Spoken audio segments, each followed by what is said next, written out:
Timcast IRL will be live in Miami with Patrick Bet David, Donald Trump Jr., Matt Gaetz, and Luke Rudkowski. Join us there. Get your tickets by clicking the link in the description below or by going to timcast.com. I want to address this because we got some Florida men here. You know, the judge said that Mar-a-Lago is worth around $18 to $20 million. And this is 17 and a half acres of beach-to-beach Palm Beach property. Now, I don't know what kind of place you're living in, Dave. Yeah. However, whatever you must have bought living down here, it's got to be worth, based on the judge's estimate, $50, $100, something like that. So it's completely. So let me just say clearly, because I've hit Trump a lot lately and I got a lot of MAGA angry. I mean, all of these cases are pure bullshit. This one is the height of bullshit because it has nothing to do with anything political. It's purely to destroy the man, right? And the crazy part about this is if really the goal of all of these things was to get him out of politics, you'd have to leave him with something. You got to leave him with his businesses so he can get out, right? So the idea that they're going after him on this. Oh, and also, you know, when you buy a house, you've bought properties. When you buy a house, you can't just make up a number. This house is worth $40 million. You get an appraiser. There is a system in place. And well, it depends, right? If you don't want to sell and someone comes to you and says, I want to buy your property, I think the value is X, you say, sure, but the idea, so it's 17 and a half acres in West Palm Beach. No, it's just easily not West Palm Beach. I made the same mistake. What? Palm Beach proper. It's in Palm Beach proper. Right. Beach to beach. Yeah.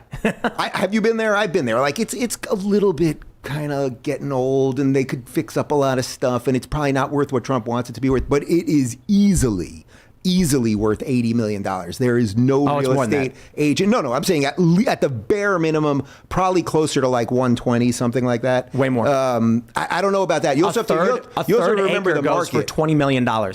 Yeah, but you have to remember the market, and you have to find someone that can buy the thing. So it can be worth something sort of in our minds, but someone that really at this point, with interest rates the way they are and everything else, that would buy the thing. The point is, it's not 18. We're agreed on that. Neither one of us know whether it's 100 or 120. If they section this thing off acre lots, he's going to get 300, 400 million for it. But I don't know that you can do that over there. Just dead acreage. Right. Yeah, there's some covenants requiring it to remain historically or something like that, which does diminish the value. But right now, there's a house next door that is a third acre and it's substantially, obviously the house property is substantially smaller, 30 some odd million dollars. Right. Insane. The guy's easily off 100 million. I think we could say that. Like somewhere. I think when you add the fact that it's a business, that it generates 25 million per year is the estimated revenue, combined with the real estate, the tennis courts and all of that, you've got a functioning business at $25 million. If you just had a business that ran at $25 million, you could argue your business is worth $250 million. Why? So here's the way I phrase it, because Kyle Kalinske made this post where he was ragging on Trump, saying it's not worth this. It's worth 70. That guy's still doing it. He went nuts on this one. That guy, and he said it generates 25 million per year. It's worth at most $75 million. All you got to do is break it down this way. Forget the real estate value, which is 17 and a half beach to beach acres in Palm Beach. Okay, let's just say a business. Let's say you have a business that makes $25 million a year. And someone comes to you and says, you make $25 million every year? Okay, I'd like to buy this off you. I think it's worth $75 million. Your response is going to be, so what? You're paying me 2 years up front to sell for the rest of my life, $25 million a year? That's the stupidest deal I've ever heard. Maybe 10x. If he says $250 million, you're thinking, like, I get 9 years of work up front. With that money, I can do a lot of things. So if you go to Trump and you say, minus the real estate, it's only 75 million, absolutely insane. You add that business onto it, you add the 17.5, I think Trump's assessment might have, he said 400 to 600, might have been a little low, depending on how you want to imagine it. Because if you were to break it apart, you could argue that value. But the crazy thing about the story is, they're arguing in this fraud case against Donald Trump in New York and in Florida that he undervalued his property to get favorable, or he overvalues his property to get more money on loans.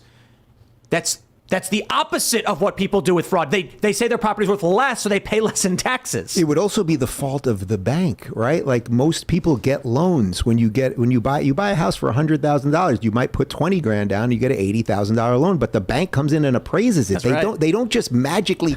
You can't just write a number out and be like, give me cash. So yeah, this thing is all complete nonsense. The fact that there's not going to be a jury trial. You heard this? Yep. There's not going to be a jury trial because apparently his lawyer forgot to check a box. box on the form? I don't know. If I believe that. I don't know about that. I don't because Well, so I if think you have it's a been jury, verified. you don't have a jury of your peers in New York City. Right. You have a whole bunch of crazy leftists that will, of course, automatically, no matter what happens, no matter what evidence is provided, automatically say Trump bad, Trump jail. Well, someone could double check it, but I think they're now That's what they're saying claiming. that they But- didn't check a box, and Right, that's so what's going to happen. So either it's up to Trump's lying or the judge is lying. I think the strategy here, ask yourself, why would Donald Trump actually show up for this court case when the judge already issued a summary judgment dissolving the Trump organization?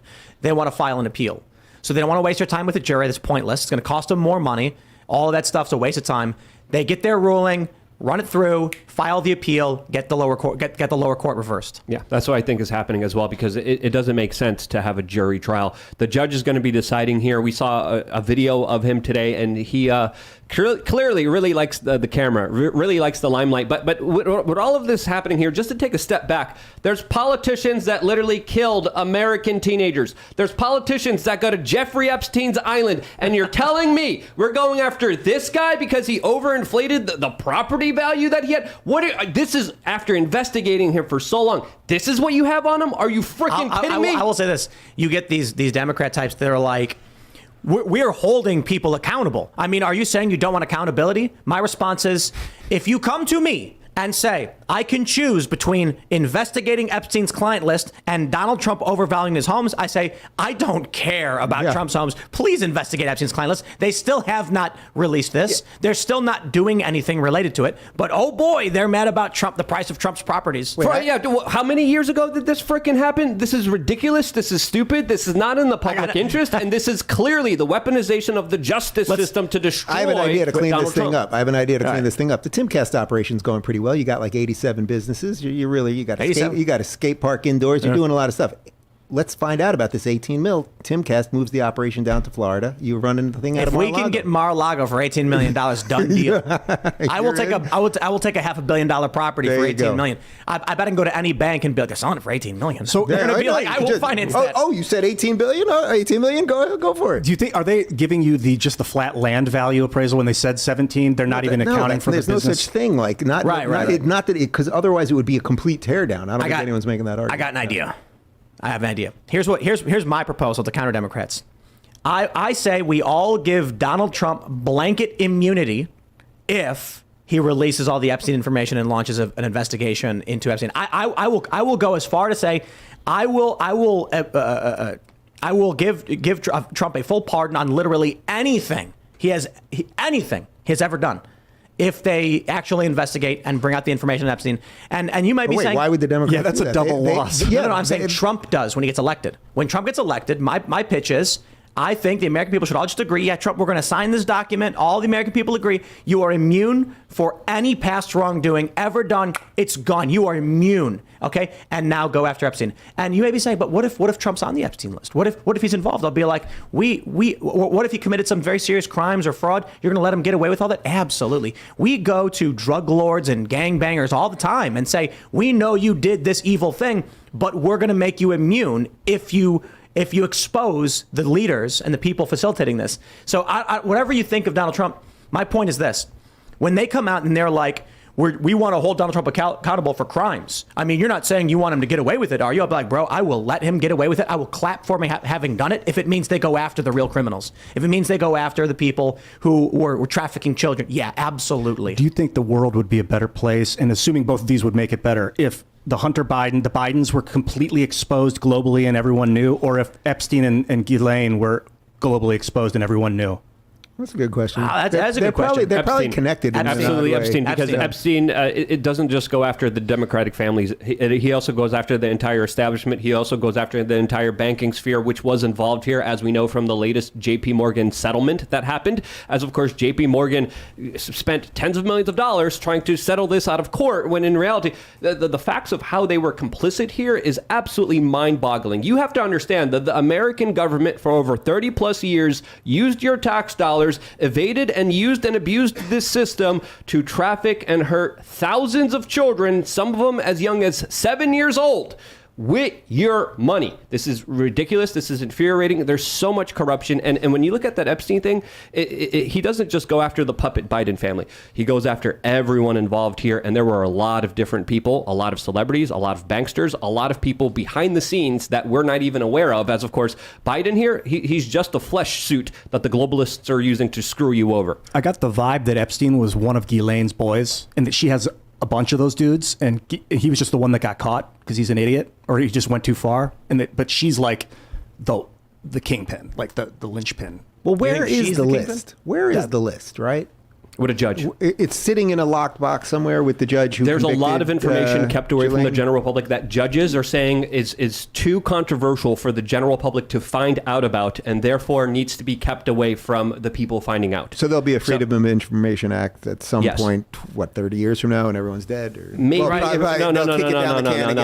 Down just like they do with the JFK files that still aren't released. 60, 70 years? Yep, 60, maybe. Even then, I think we have to understand here the government will never tell us the truth, and we have to always imagine the worst, and then times that 10, because it's probably a lot worse than what we could even imagine what really happens behind the scenes. Because with the Epstein stuff, we're still just scratching the surface to how corrupt and utterly disgusting this entire system is.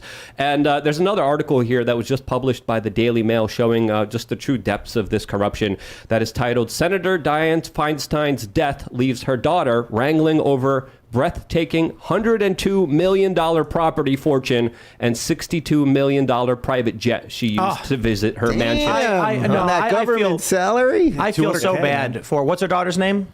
Let me look that up right now. I feel so bad for her. I mean, you're minding your own business one day, power of attorney over your senator mom, and then you wake up to inherit $150 million in properties.